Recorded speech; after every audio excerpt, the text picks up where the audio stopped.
우리가 예수님을 믿고 사는 것은요, 하나님의 자녀가 되었다는 거죠. 하나님의 자녀가 되었다는 것은 우리 신분 자체가 바뀐 겁니다. 종노릇하던 자에서 하나님의 자녀로, 거룩한 주의 백성으로 놀랍게 변화가 된 겁니다. 그래서 성경에서는 이렇게 선포를 합니다. 고린도후서 5장 17절 보시면, 그런즉 누구든지 그리스도 안에 있으면 새로운 피조물이라. 이전 것은 지나갔으니 보라 새 것이 되었도다. 새로운 피조물, 전혀 다른 피조물이 되었다. 우리가 바뀌었다는 거죠. 그러니까 새로운 피조물이 되었다는 것은 새로운 존재답게 우리는 살아가야 하는 겁니다. 하나님의 신분에 걸맞게, 그 삶에 합당하게 살아야 돼요. 왜 그렇다고요? 왜 우리는 새로운 피조물답게 살아야 됩니까? 그게 하나님의 뜻입니다. 메시지 성경에는 이거를 뭐라고 번역해놨냐 하면, 하나님이 바라시는 생활 방식입니다. 예수님으로 말미암아 구원받은 주의 백성들의 생활 방식은 이와 같습니다 라고 하는 것입니다. 근데 우리는 이걸 뭐하죠? 망각하죠. 이 진리의 사실을 망각해버립니다. 내가 새로운 피조물이 되었다는 것, 새로운 삶을 사는 주의 백성이 되었다는 것을 망각하니까 옛 생활에 매어서 살아갑니다. 거기에서 못 벗어나요. 죄의 종로를 타던 그 옛 생활에서 못 벗어나고 살아가는 거죠. 예전에도 한 말씀드린 다하라 요네코라고 하는 일본 여자가 있습니다. 다하라 요네코. 이 여자분은 부유한 가정에서 태어났습니다. 남들이 볼 때 많은 것들을 누리는 삶이에요. 근데 정작 본인은 그렇게 느끼지 않아요. 왜 있으면 있는 대로 더 없는 것을 보잖아요. 차라리 없으면 감사하게 사는데, 있으면 있는 사람이 더 욕심을 부린다고 자기에게 늘 없는 것만 보는 거예요. 그러니까 그 많은 것들이 있음에도 불구하고 늘 마음이 공허하고 절망스럽고, 왜 내게는 이게 없나? 왜 내게는 이런 게 없나? 늘 그런 마음에 살아가는 거예요. 이 절망적인 마음을 갖고 있다가 도저히 그 절망을 못 이기고 달려오는 전차에 몸을 던졌습니다. 목숨은 살아났어요. 목숨은 살아났는데 그런 바람에 두 다리가 잘렸고 왼팔이 잘렸어요. 오른팔 딱 하나 남았습니다. 오른팔 중에도 손가락 2개가 잘리고 손가락 딱 3개만 남아있는 인생이 되었습니다. 그런 상태에서 다하라 요네코가요, 예수님을 구원자로 영접을 합니다. 예수님을 만나게 되죠. 그러면서 진리 안에서 자기가 새로운 피조물이 되었다는 거, 내가 새로운 피조물이 되었구나 라는 것을 알게 됩니다. 그리고 자기를 보았어요. 예수님을 믿고 나면 달라진 거 있을까요? 없어요. 자기를 보니까 2다리 없어요. 여전히 왼팔 하나 없습니다. 근데 뭐가 달라졌을까요? 몸은 그대로예요. 다하라 요네코의 마음의 관점이 달라졌어요. 마음의 관점이 달라지니까 자신에게 남아있는 손가락 3개, 이게 그렇게 고맙고 감격스럽게 느껴지더라고요. 그러다 보니까 없는 것에 집착했던 자신잖아요. 없는 거에서 집착했던 삶이 자기에게 있는 것의 소중함을 알기 시작했어요. 그러다가 이제 어떤 생각이 들었냐 그러면, 이 3개의 손가락으로 어떻게 하면 다른 사람들을 이롭게 할까? 늘 온 몸의 육체 이걸 다 가지고는 늘 이기적이고 자기만 바라보고 이랬던 삶에서 이제 어떻게 하면 다른 사람들을 이롭게 하는 삶을 살까 고민하게 되었고 기도하게 되었어요. 그러다 다하라 요네코가요, 이 3개 손가락으로 글을 쓰기 시작합니다. 그래서 나온 책이요. 산다는 것이 황홀하다. 두 다리 없고 한 팔 없는데 손가락 세 개를 산다는 것이 황홀하다. 그 글을 쓴 거예요. 사람들에게 전해주고 그걸 책으로 엮어서 이제 만든 거죠. 여러분 어떻게 두 다리가 없고 한 팔이 없는데 산다는 것이 황홀할 수 있어요? 예수님 안에서 자기 집착을 버리고 자기가 새로운 피조물이 되었다는 이 진리를 알게 되면 이 고백이 나와요. 자, 여러분 어떻습니까? 여러분은 산다는 게 황홀합니까? 세상은 뭐라 그러던가요? 죽을 맛이라고 그러죠. 사는데 죽을 맛이라는 거예요. 그렇죠? 이게 세상의 논리잖아요. 그런데 여러분은 다라 요네꽃처럼 정말 산다는 거 이 자체가 황홀하십니까?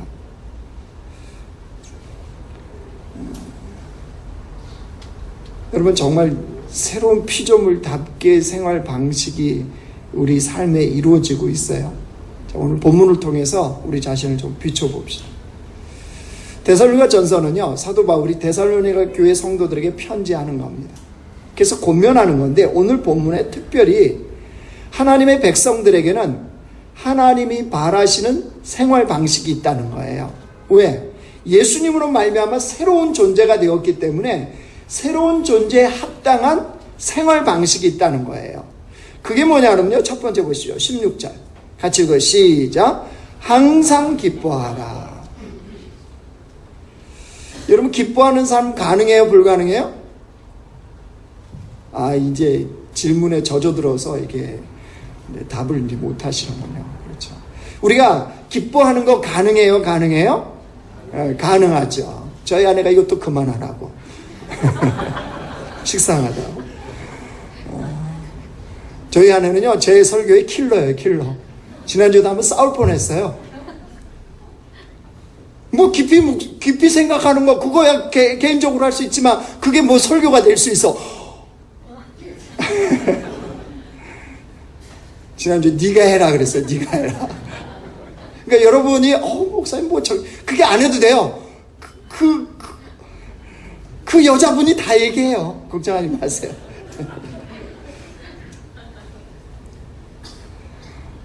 기뻐하는 거 우리 가능하죠. 왜 불가능합니까? 가능합니다. 근데 우리에게는 항상 문제가 뭐예요? 수식어예요. 수식어. 어떻게 기뻐하래요? 항상 기뻐하라. 이게 이제 우리의 마음에 딱 걸리지 않습니까? 그렇죠? 아니 우리 삶에 실적으로 일어나는 일들이 기뻐할 일만 일어나는 건 아니잖아요. 그렇죠? 기뻐할 일만 일어나면 얼마나 좋아요. 이 모니터는 또 오늘따라 또 지난주부터 왜 그러냐 말이에요. 네? 이게 안 그러면 좋잖아요.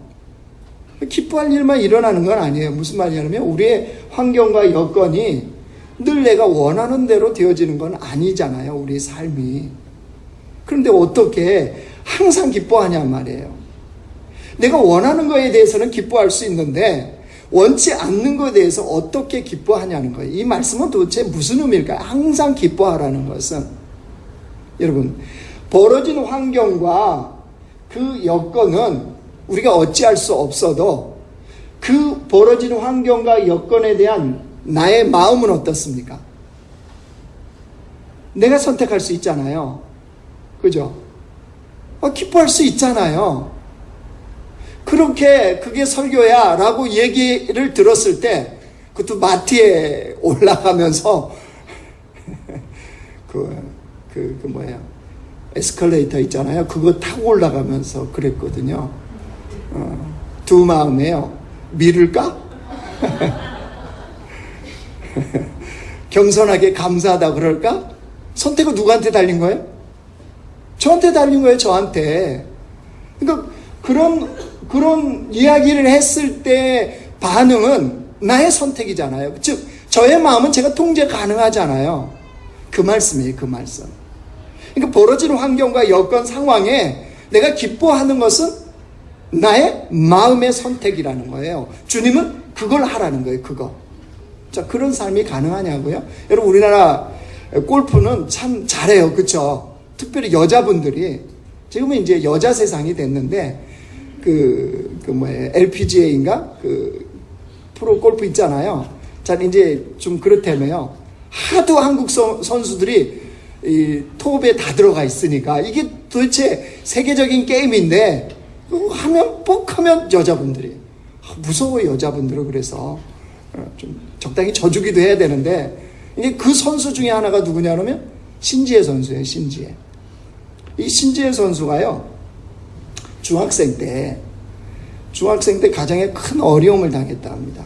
가족이 교통사고를 당한 거예요. 그런 바람에 어머니가 돌아가셨어요. 두 동생이 병원에 입원을 했어요. 근데 아버지는 누구냐 그러면요, 개척교회 목사님이에요. 이 상황이 얼마나 어렵습니까? 자기는 중학생이에요. 그죠? 아버지는 개척교회 하시는 분이에요. 어머니 돌아가셨고 두 동생 병원에 입원했어요. 중학생 때 그 상황에서 신재 선수가 이런 4가지의 결심을 했다 합니다. 첫 번째, 아빠가 사모 없는 목회자가 되었으니 더욱 열심히 보필해야겠다. 저는 오늘 이 설교 영상을 우리 딸에게 꼭 보여줄 거예요. 중학생이라니까요. 중학생. 신재가 중학생 때. 둘째, 병상의 두 동생에게 최선을 다해 엄마 노릇을 해야겠다. 셋째, 골프를 위해 절대 엘리베이터를 타지 않고 모든 계단을 직접 오르며 체력을 기르겠다. 넷째, 세계 최고가 되었을 때 언론과 자유롭게 인터뷰할 수 있도록 영어는 반드시 마스터한다. 이게 몇 학년 때요? 중학생 때.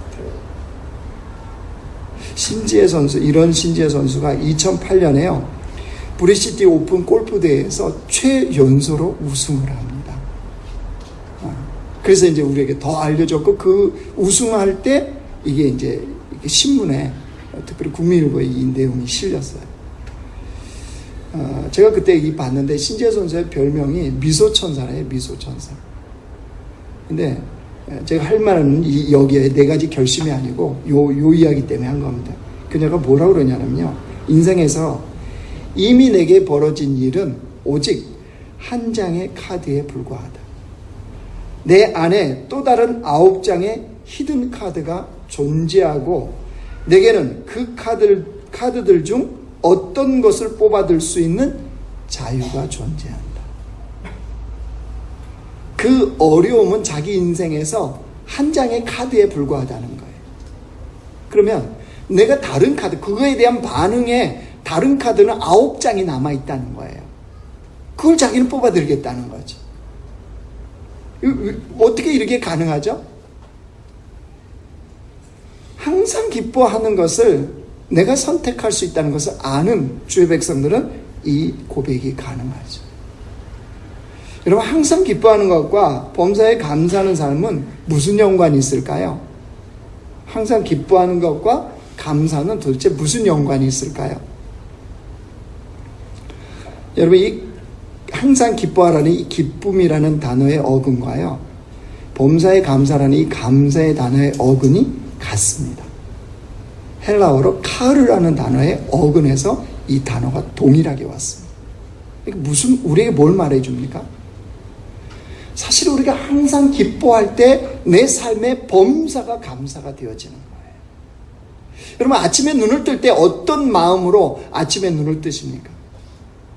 여러분에게 숙제를 내드립니다. 내일 아침부터 눈을 뜨자마자 나에게 하루를 선물해 주신 주님으로 인하여 내가 기뻐하는 거. 참 기쁘구나. 참 감사하구나. 이렇게 좀 시작해 보십시오. 눈 뜨자마자 오늘 직장 가서 어떡하지? 김 부장, 스트레스 이렇게 안 나오나? 오늘 아프지도 않나? 이 생각부터 하지 마시고, 오늘이란 하루를 선물로 주셨잖아, 하나님이. 그죠? 그러면 그 주님으로 인하여 내가 기뻐해 보자는 거죠. 내가 그건 할 수 있으니까. 그때 우리 안에 어떤 감사가 충만한지를 우리가 경험해 보기를 원합니다. 그러면 기뻐하는 것과 감사가 연결되어 있다는 것을 알게 되어집니다. 하나님 바라시는 생활이요. 두 번째는 기도예요. 기도 생활. 여러분 17절 보십시오. 같이 읽어요. 시작. 쉬지 말고 기도하라. 우리 기도하는 거 가능하죠? 기도의 중요성은 다 압니다. 근데 또 어떤 수식어가 딱 걸려요? 쉬지 말고. 그죠? 쉬지 말고. 어떻게 쉬지 말고 기도해요?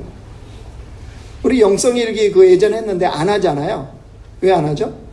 24시간을 예수님을 바라보래요. 24시간 예수님과 동행하래요. 그러니까 우리 마음속은 뭐죠? 진리는 거죠. 진리는 진리다. 그 삶이 진리인데 진려. 왠지 모르게. 그죠? 그래서 그거는 그분들이나 하시는 거야. 우리 이렇게 취급하잖아요. 여기서 말하는 쉬지 말고 기도하라 라고 하는 이 쉬지 말고는요, 끊임없이가 아니에요. 24시간 온전하게. 그게 아니고, 여기서의 말씀의 이 끊임없이는, 쉬지 말고는 가능한 자주. 지속적으로 하나님과 교제하라. 이거예요. 지속적으로 주님과 교제하라. 우리가 기도 생활, 이 하나님이 말씀하시는 생활 방식의 기도 생활을 말씀하는데, 우리가 기도를 못하는 이유가 뭐죠? 핑계를 우리는 뭐라 그럽니까? 삶이 너무 바쁘죠. 그죠? 진짜 바빠요. 바빠요. 맞아요. 근데 여러분 좀 다르게 한번 생각해 보실래요? 기도하지 않아서 바쁜 건 아닐까요? 삶이 진짜 바쁜데 기도하지 않아서 바쁜 삶을 살 수밖에 없는 그 삶을 사는 건 아닐까요? 왜 그렇죠? 기도하면 누가 일하세요? 아니, 우리 알잖아요. 기도하면, 할렐루야 찬양대. 기도하면 누가 일해요? 예? 독수리 호영제가 일해요? 기도하면 하나님이 일하시잖아요. 그죠? 그 우리 인생에 일을 행해주세요. 우리가 기도하면 주님은 일하세요. 그럼 여러분 맞잖아요. 내 삶이 그렇게도 바쁘고 분주한 이유는 기도하지 않으니까 내가 다 해야 되잖아요. 왜? 주님이 일 안 하시니까. 내 삶에 주님이 일 안 하시면 내가 다 해야 돼요. 일일이 다 해야 돼요. 하나부터 10까지. 그러니까 당연히 바쁠 수밖에 없는 거죠. 그러니까 여러분 이 원리를 잘 생각해 보시란 말이에요. 하나님과 지속적인 교제를 하게 되면 하나님으로부터의 그 풍성한 인생의 선물을 받습니다. 특별히 여러분 우리가 받는 선물이 있어요. 기도하면. 하나님과 기도를 통해 하나님과 교제하면요. 어떤 선물을 받냐 그러면요. 하나님으로부터 오는 위로와 격려를 받습니다. 정말 고달퍼서 무릎을 주님 앞에 딱 꿇으면 주님 뭐라 그러던가요? 야단부터 치던가요? 저는 그런 하나님 한 번도 만나본 적이 없어요. 아무리 내가 잘못하고 아무리 범죄하고 주님 앞에 무릎을 꿇으면 주님은요 위로와 격려부터 하세요. 그때 우리의 마음은 완전히 녹죠. 주님 앞에 나갈 수밖에 없어요. 더구나 여러분 우리 인생이 어때요? 얼마나 고달픕니까? 어렵습니까? 그죠? 이리 가면 이런 문제, 저리 가면 저런 문제, 이리 치이고 저리 치이고 사실 문제가 되게 많아요. 힘든 일들도 많고요. 그때 하나님으로부터 오는 위로와 격려가 필요하잖아요. 왜 그렇죠? 새로운 힘과 용기를 받아야 되니까. 여러분 어디에서 힘과 용기를 받습니까? 월급입니까? 보너스인가요? 그건 잠깐이잖아요. 근데 주님으로부터 오는 힘과 위로는 어떻습니까? 우리에게 새로운 용기를 주죠. 새로운 힘이 솟게 해요. 그래서 지속적으로 주님과 교제하라고 하는 거예요. 이게 우리 인생이 얼마나 중요하냐.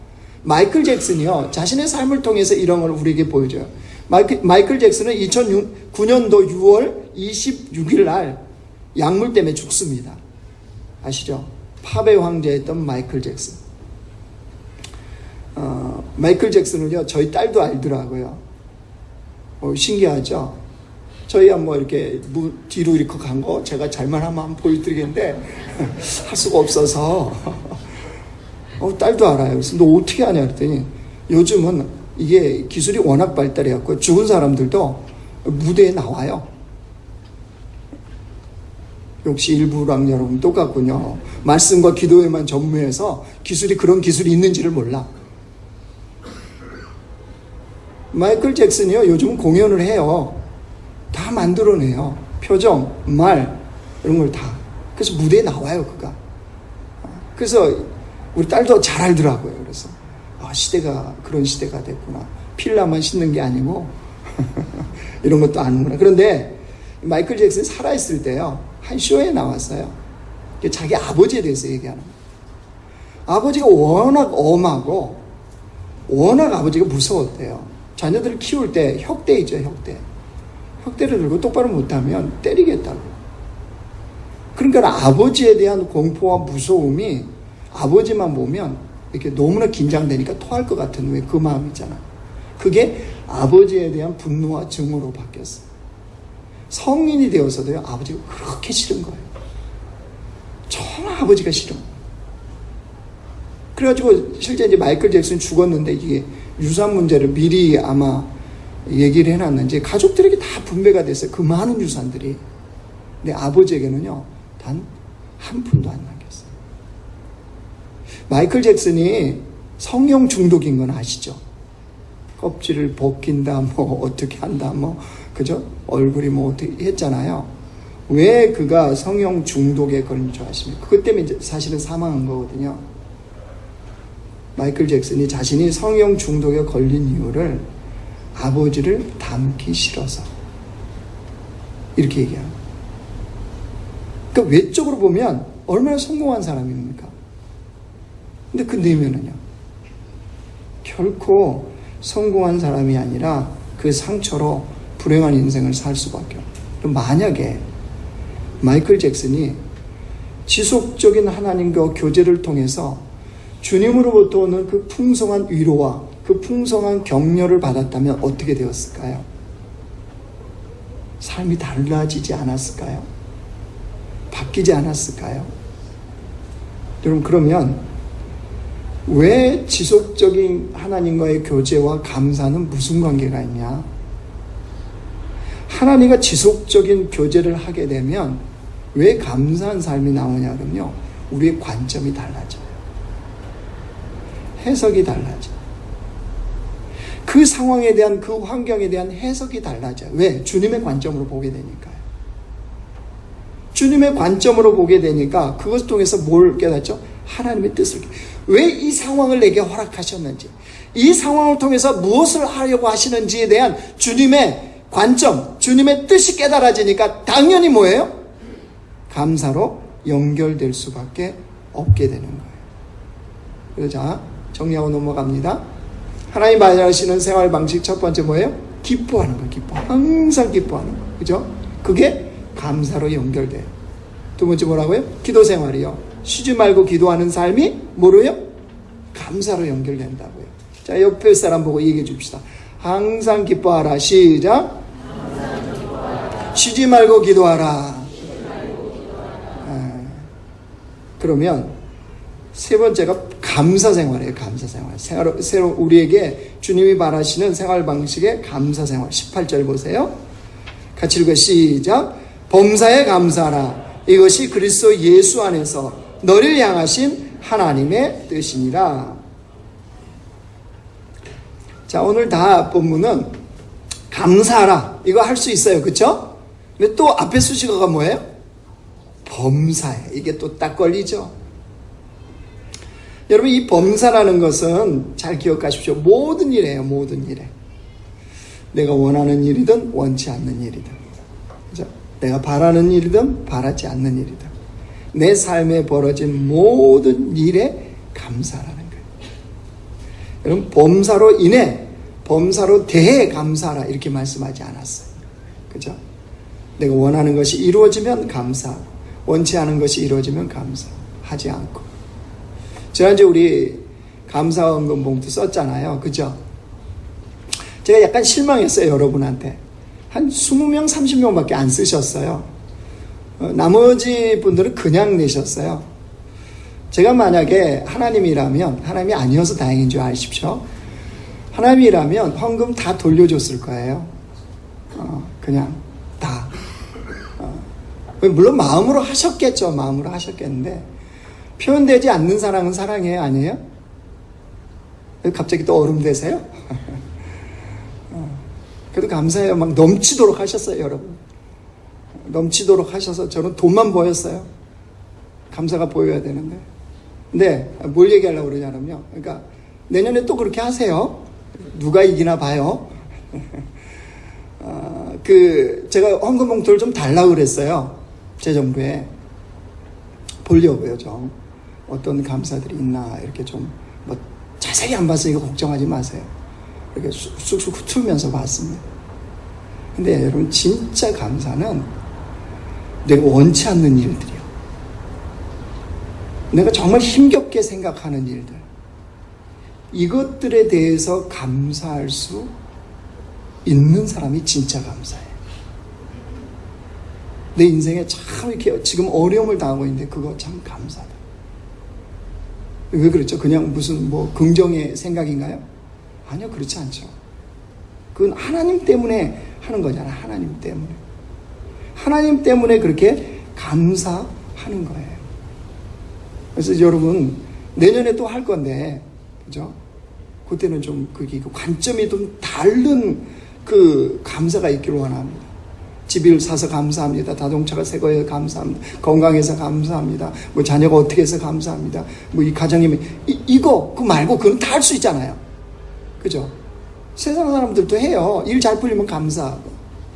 그런데 예수 믿는 자로서 주를 믿는 믿음을 가지고 감사의 고백을 할 수 있는 사람들. 여러분, 이런 감사 고백이 우리에게 있어지기를 원합니다. 근데 기억하십시오. 감사는 또 다른 감사를 불러요. 아시죠? 근데 삶에 이렇게 감사할 게 없지? 그럼 가만히 봐보세요. 내가 감사 안 하고 사는 삶이에요. 감사는 또 다른 감사를 낳습니다. 예수님께서 사마리아와 갈릴리 사이의 한 마을에 들어가십니다. 그때 10명의 나병 환자가 나오잖아요. 그래서 예수님께 고쳐달라고 그래요. 그래 예수님이 제사장에 가서 보여라 그래요. 낫지도 않았는데.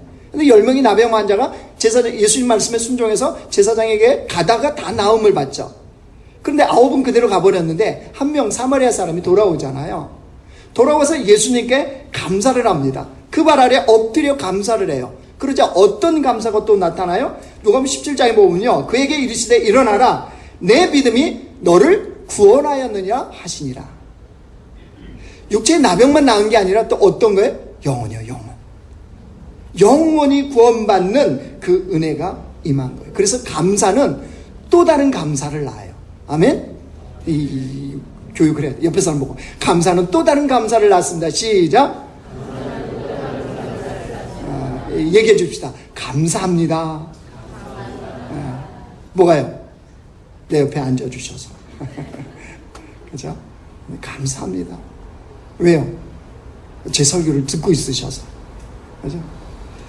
그러면 모든 일에 감사라고 그러는데 모든 일에 감사는 어떻게 가능할까요? 믿음으로만 가능합니다.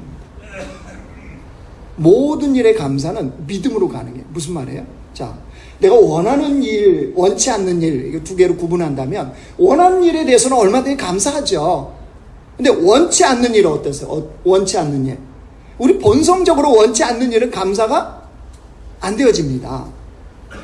그래서 원치 않는 일이 감사가 되어지는 건 믿음으로 가능하다는 거예요. 어떤 믿음이요? 하나님께서 과거나 현재나 미래에 대해서 주님의 선하심으로 통치하심을 믿으면 감사 가능해요.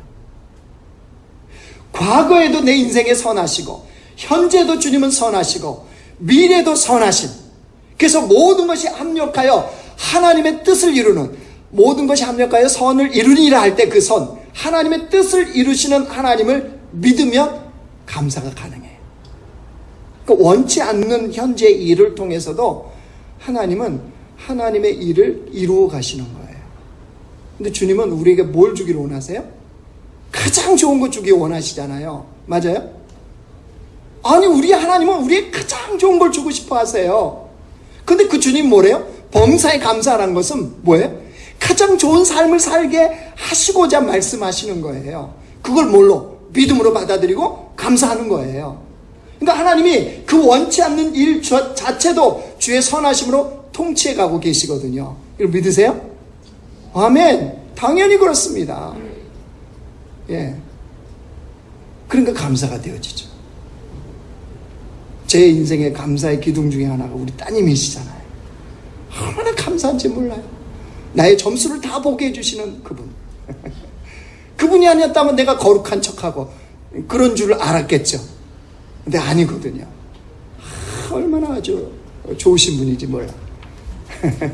근데 그분으로 인해 감사해요. 뭐 때문에 감사할까요? 하나님이 하나님의 선하심은 저만 다스리는 게 아니에요. 그 인생도 다스리고 저희 가정도 다스려 가시는 주님이거든요. 그러니까 과거나 현재나 미래에 하나님의 선하심이 통치함을 믿으면 범사에 모든 일에 감사하는 것이 가능해져요. 그래서 시편 기자가 시편 107편 1절에 이렇게 고백해요. 여호와께 감사하라. 그는 선하시며 인자하심이 뭐하다고요? 영원함이라. 선하심이 영원하고 인자하심이 영원하시. 과거나 현재나 미래나 우리 인생의 그 선하심이 영원하세요. 여러분 그런 하나님의 이끌림을 받고 계세요? 그럼 감사가 가능해요. 이런 감사 때문에 인생을 바꾼 여인이 하나 있습니다. 오프라 윈프리. 우리가 잘 아는 오프라 윈프리 아시잖아요. 그녀의 과거가 어떠했는지 우리는 웬만한 사람들 다 하잖아요. 그녀의 과거로 보면 그 상처와 그 아픔과 환경으로 보면요, 오프라 윈프리는 도저히 성공할 수 없는 여자입니다. 죽어도 100번은 죽어야 되는 여자. 그게 바로 오프라 윈프리입니다.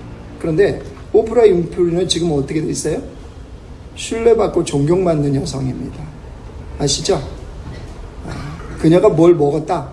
그럼 미국 전역에 그냥 그 회사는 부자 돼요. 그냥 갑자기. 그죠? 오프라 윈프리가 제 설교를 듣고 참 정말 훌륭한 설교다. 그러면 이제 교회를 이전해야 될 겁니다. 아마. 이 정도 영향력 있는 여자예요. 근데 어떻게 이게 가능했을까요? 오프라 윈프리에게는 중요한 습관이 하나 있습니다.